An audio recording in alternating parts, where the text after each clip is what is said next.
بسم اللہ الرحمن الرحیم۔ اعوذ باللہ من الشیطان الرجیم، بسم اللہ الرحمن الرحیم۔ اللہم صلی علی محمد وعلی محمد۔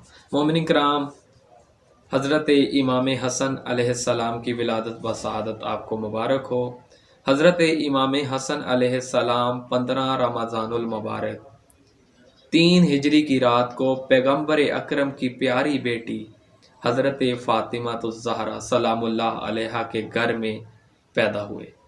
حضرت امام حسن کی ولادت کے بعد پیغمبر اکرم بہت زیادہ خوش ہوئے۔ مورخین بیان کرتے ہیں کہ پیغمبر اکرم کے گھر میں اپنی نوعیت کی یہ پہلی خوشی تھی جب کفار مکہ نے آپ کو ابتر کا طعنہ دینا شروع کر دیا کیونکہ آپ کا کوئی فرزند نہیں تھا۔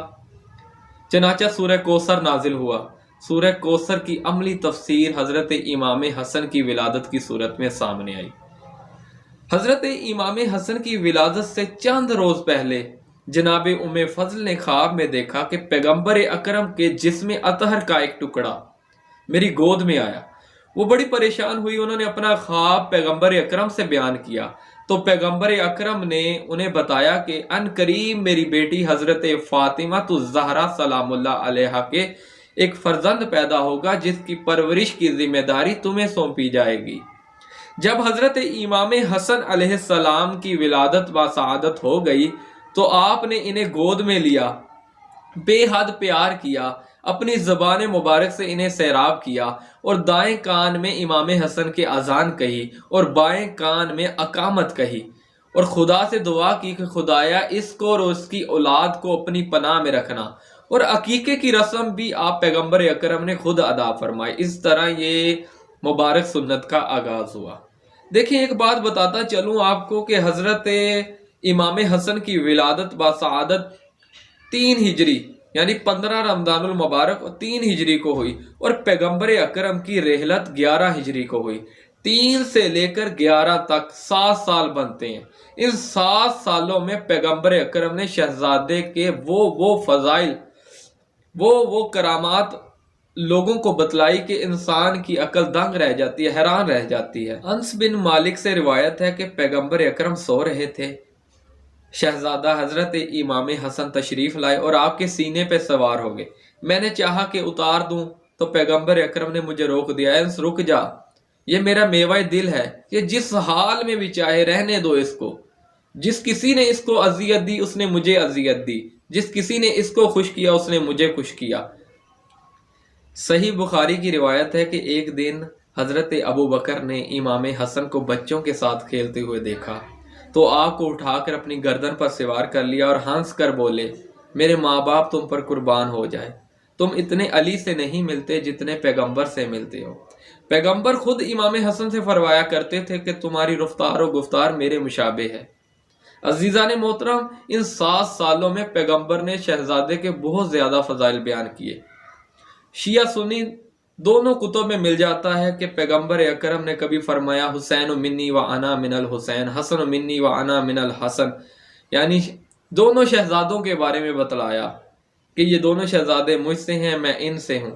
کبھی بتایا کہ یہ دیکھیں، ایک بات تو سمجھ لگتی ہے کہ پیغمبر کے وہ بیٹے ہیں اس لیے پیغمبر کے وہ کہہ رہے ہیں کہ وہ مجھ سے ہیں۔ یہ سمجھ نہیں لگتی کہ پیغمبر نے یہ کیوں کہا کہ میں ان سے ہوں۔ یہاں علماء بیان کرتے ہیں کہ پیغمبر اکرم نے جو اتنے سال محنت کی، 23 سال مشقت کی، محنت کی، 23 سال تبلیغ کرتے رہے، لوگوں کو واعظ اور نصیحت کرتے رہے، یہ 23 سال ضائع ہو جاتے اگر یہ شہزادے نہ ہوتے۔ ان شہزادوں نے پیغمبر اکرم کی کرامات، جو محنت تھی، مشقت تھی، اس کو زندہ رکھا۔ دیکھیے، ایک بات آپ کو بتاتا چلوں، فضائل و کرامات وہ ہوتے ہیں جو دوسرا بندہ بھی بیان کرے، دوسرا بندہ بھی مانے۔ مروان بن حاکم کہتا ہے کہ حضرت امام حسن حلم کے پہاڑ تھے، آپ بہت ہی زیادہ صابر تھے۔ آپ نے کئی مرتبہ 3 مرتبہ اپنا سامان خدا کی راہ میں خرچ کر دیا، سارا کا سارا سامان۔ آپ کی تواضع کا یہ عالم تھا کہ ایک مرتبہ سڑک کے کنارے کچھ غریب لوگ بیٹھے ہوئے تھے، انہوں نے امام حسن کو دعوت دی کہ آئیں ہمارے ساتھ کھانا تناول فرمائیں۔ امام حسن ان کے ساتھ گھوڑے سے اترے، ان کے ساتھ کھانا تناول کیا۔ امام حسن نے ان کے ساتھ کھانا تناول کرنے کے بعد ان کو اپنے گھر میں دعوت دی، انہیں اچھی غذا کھلائی اور انہیں اچھے کپڑے لباس عطا کیا۔ یہ تھی امام حسن علیہ السلام کی صفات اور خصوصیات کہ دشمن نے بھی امام حسن علیہ السلام کے بارے میں کہا کہ آپ علم کے پہاڑ تھے۔ امام حسن علیہ السلام کے بہت سے واقعات مل جاتے ہیں تاریخ میں، بے شمار۔ جب آپ وضو کرنے کے لیے جاتے آپ کے چہرے کا رنگ متغیر ہو جاتا، آپ کے جسم پہ کپ کپی طاری ہو جاتی۔ عزیزان محترم، یہ شخصیات ہمارے لیے ایک آئیڈیل ہے، نمونہ ہے۔ ہمیں چاہیے کہ ہم ان کی زندگی کو مشعل راہ بنائیں۔ آخر میں دعا گو ہیں کہ پروردگار ہم سب کی توفیقات خیر میں اضافہ فرمائے اور ان ہستیوں کے نقش قدم پر ہمیں چلنے کی توفیق عطا فرمائے۔ والسلام علیکم۔